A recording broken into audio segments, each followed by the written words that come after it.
Hello everyone and welcome to Full Stack Devlogs once again.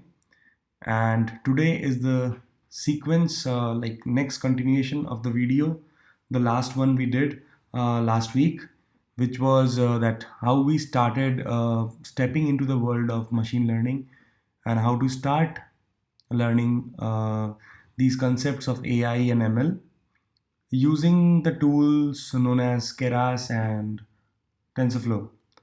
So today, first of all, if you have not seen that video, I will request you that please try to watch that video. It's not that long. You can see this video here. It's around 27 minutes of video, and it will be worthwhile if you really want to start your machine learning journey from scratch. If you are a developer, if you can develop some code in any programming language and you just want to start learning machine learning but you don't know where to start, so please watch this I will recommend you. Otherwise, if you are not interested in watching that long video of 27 minutes, then also like this video is good because it's also very basic and we can start with it. So yeah, so in the last video we talked about a few things which we discussed that we will carry on in the next video, and here it is. So here we will talk about what is Keras today and why are we using it, where do we need it. We will talk about basics of ML, machine learning, like what are the basic steps to perform machine learning, right?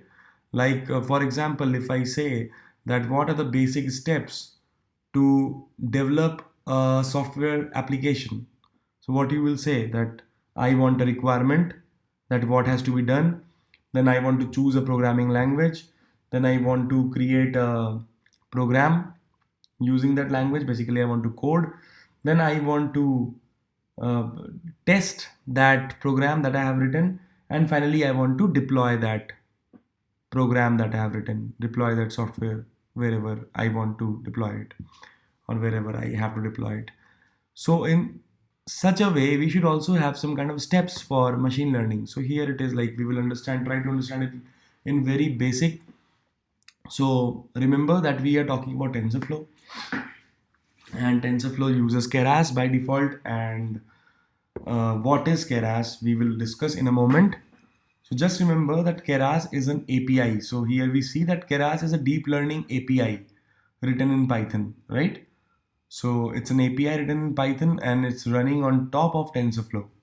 Okay, so TensorFlow is a tool or an API, and Keras is running on top of TensorFlow to make some things in TensorFlow more abstract for us. Okay, so that we are able to go from idea to result as fast as possible. Yeah. So like this is the Keras site. You can visit it and try to see it by your own, keras.io. And you see that deep is saying that they are doing deep learning for humans. So it's an API designed for human beings and not machines. So yeah, it's very easy to understand, and they have done this hard work for people like us so that we can step into the world of machine learning, artificial intelligence, computer vision, right? And here we will see some of the basic benefits of using Keras. One of my favorites is that we can deploy the models we have developed on Keras anywhere. Like we can deploy a Keras model by using the TensorFlow JavaScript to any browser, or we can use TensorFlow Lite to run the models on iOS, Android, or any other embedded devices. Okay, and even we can call the Keras models via a web API, which is really cool. So first of all, if you have not seen the first video of this series, I would again recommend you to watch that. And also the link for that video is available in the description, and also on the top of this video, you will see an I button on the top of this video. You can click that I button and reach that or play that video now itself. So in that video, we are taking an example of image classification. So we are saying that if there is if there is a image of a shoe and I give it to my software program should return back and say that okay, it's a shoe. So you see that what we are doing, we are making our program learn over the time by providing it some training data, by training that program. So how are we doing that? So basically to do that training, we take an object which we call a model in machine learning. So this is the model that you see. So we use some training data set to train the model, then some validation data set to validate the model that whether it is like performing in the way we want, all the validation rules are succeeding, and then we also keep some data reserved for testing, so that, and which is different from the training data set and the validation data set. So like for example, say there is a file of images having the MNIST data set that we discussed in the last video, and say there are total 10,000 images. So for example, we can say that I took 60,000 images for training, then I took 20,000 images for validation, then the last 20,000 for testing. So this is how we divide our data set into three parts. That is the training data set and the validation data set and the test data set. And finally, we test the model using the test data set. So now the question is that always do we need to train a model? The answer is no. If you know that you want to use a model in your program which is already available somewhere, which is already trained and optimized, why to create and train your own model from the beginning? Because it will take a lot and lot of data to train a model with 100% accuracy, and you never achieve 100% accuracy, obviously. Even not the humans are so accurate. And so what we do is we use this API called Keras to load this already trained and built data model and use it in our program. So we can load a existing model like this, that from TensorFlow import Keras, then keras.models.load model, and then the path to the model, right? Then we will load this model and use this model variable in our program. In a similar way, when we are creating a new model and we are training a new model and we want to save that model, so we have this syntax called model.save and then the location where you want to save it.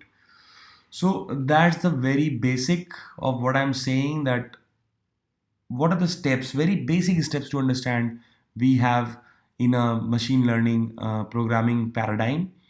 And this is a very abstract information that I'm giving you, which is very essential to understand that what are we going to learn. Okay, so coming from Keras to what is the basics of model and how are we using Keras. Now let's try to understand that in the last video you would have seen, again I'm saying the video link is on the I button at the top. So yes, the last video that you would have seen, we saw that we are running our programs on the Google Colab tool, and it is basically working on Jupyter Notebook. So it is also very important to understand that what is Jupyter Notebook. So let's try to understand that. This is Jupyter. There is a project. This is called the Project Jupyter, and here they provide us this lab. Let's try it in our browser. Try the Jupyter lab. Click here. Let it load. Now you see this lab is with us. Now you see a plus button on top. Let's click this plus button and you will see the launcher.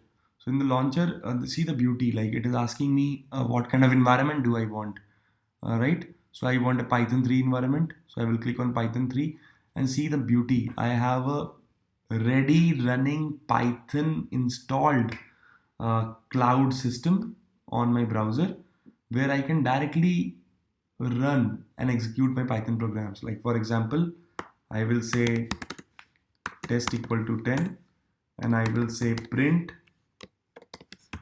10. Remember, I'm writing Python and you see I have printed 10. So this is the beauty of Jupyter Labs.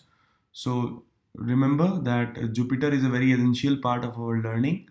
For this journey in machine learning, we will need Jupyter in many possible ways, and we need to understand that what are we doing overall. And finally, we need to, obviously, since we will be working a lot with Keras and TensorFlow, we need to know and understand the basic, that what is Keras basically. So don't need to like bother too much.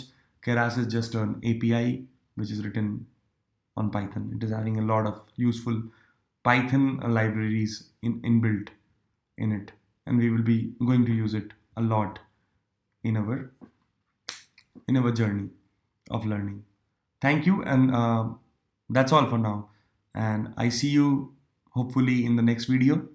Do like my content and do subscribe my channel if you want to keep up the learning with me. Thank you.